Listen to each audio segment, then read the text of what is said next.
Les Gazelles du Roussillon avec Tati Daniel. Qu'est-ce qui t'a donné envie de venir sur le trek? Moult raisons. La première, c'est l'amour du désert, que je connais pas spécialement celui-là, mais je connais pas mal le désert, donc j'avais envie un jour d'y retourner. Deuxième raison, les 3 gazelles du Roussillon de Perpignan avaient besoin d'une 4e, donc Cécilia m'a appelé, Tati Daniel. Tu viens, il nous faut la 4e. Je suis fatiguée. Pourquoi tu es fatiguée? Tu sais pourquoi. Alors pourquoi? Je vais vous le dire aussi à vous, parce que j'ai été malade il y a 3 ans. Qu'est-ce que tu as eu?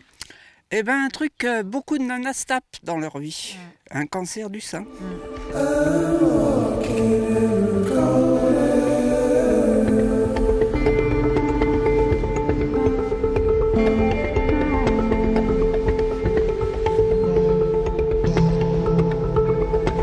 Est-ce que je peux me permettre de te demander ton âge? 70 ans. Non. J'ai 70 ans. Waouh. C'est fabuleux. Et si tu as envie de donner un message aux femmes qui regardent et qui se posent des questions, parce que, qui sont en train de traverser ce que tu as traversé. C'est ça, il y en a il y en a 100 par jour à peu près à qui on découvre ce truc. Alors à des phases différentes. Hein. Bon, moi j'étais quasi en phase terminale. Donc, hein, battez-vous, c'est rien. Le traitement il est chiant, il est lourd, c'est pénible, mais on est là.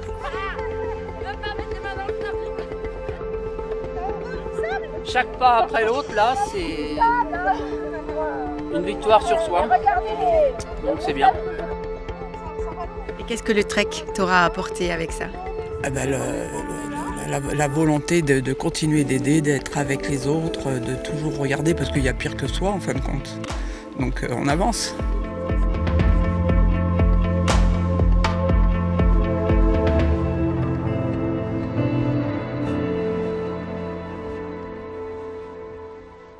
Eh bien en fait donc j'avais prévu il y a un peu plus d'1 an de participer au trek Elle Marche, seulement en cours de route. On m'a donc annoncé un cancer du poumon au mois de juin.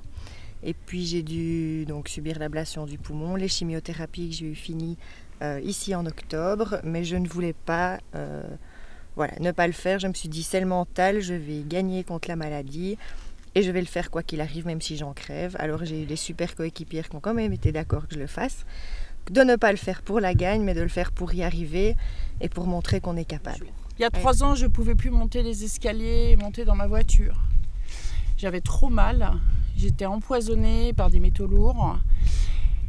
Et là, grâce à Trek Elle Marche, je me retrouve dans le désert avec une bonne organisation en sécurité, avec 3 super copines qui m'ont accompagnée jusqu'à l'hôpital pour me faire opérer. Je suis là. Et je marche et j'ai 2000 femmes derrière moi.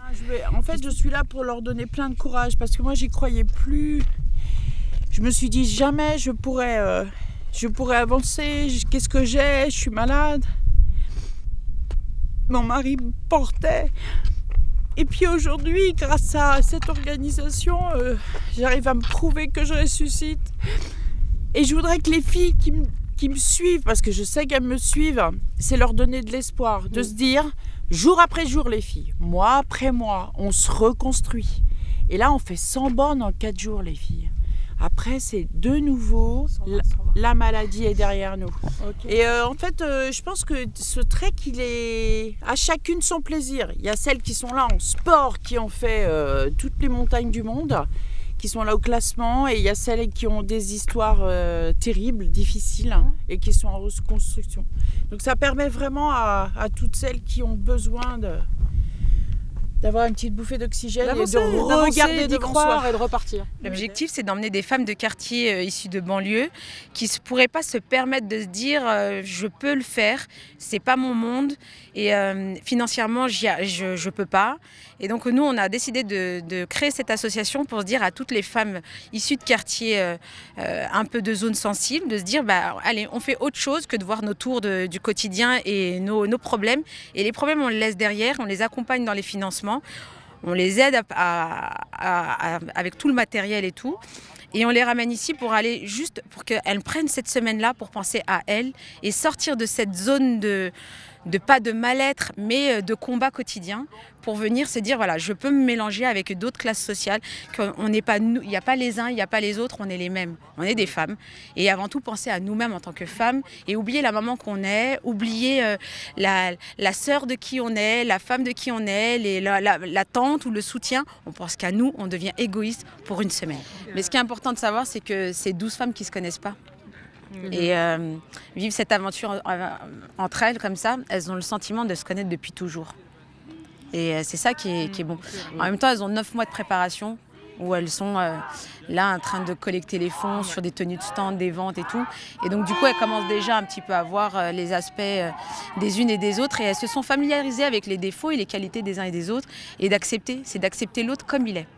Et de ne pas devoir le changer, c'est surtout d'accepter l'autre comme il est. Je sors d'un cancer du sein il y a 10 mois et j'ai créé le groupe WhatsApp qui s'appelle Cap Lumière pour garder le contact avec tous mes proches, famille, amis proches, etc.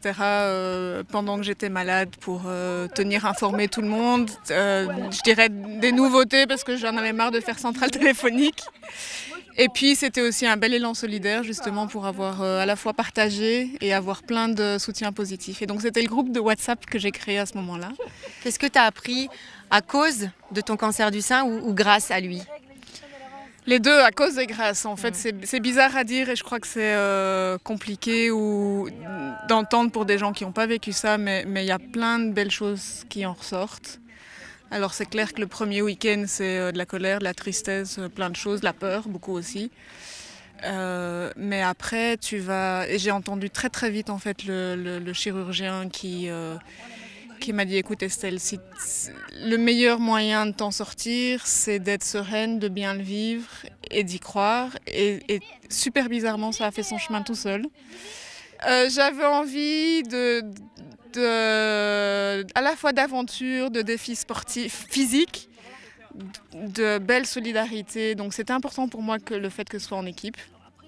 Même si ça n'a pas toujours été facile du tout en équipe, parce que je suis diminuée physiquement et que dans une dynamique de groupe, c'est pas toujours facile. Et probablement pour moi aussi, pour ma propre image de moi. Et je suis venue chercher à la fois l'aventure, l'humanité. Et j'avais envie de prendre le départ avec le sourire et de prendre l'arrivée avec le sourire, tu vois. J'ai pas de leçon à donner. Ce que j'ai envie de leur dire, c'est que moi, je me suis inscrite quasi encore en plein traitement, donc très affaiblie, et en me disant, il faut être dans le moment présent. Et c'est chouette aussi d'être dans ce moment présent, mais il faut se projeter dans quelque chose de... Me dire que c'était là dans un an, ça m'a aussi donné de l'envie, des ressources, le cap, l'entraînement, et de se projeter, de te dire que dans un an, tu as envie que ça aille bien en fait. Commencer ça, c'est déjà avoir envie, de se sentir bien. Et ce que j'ai envie de dire et de partager, c'est de vivre nos rêves en fait, c'est aussi simple que ça. Vivons nos rêves.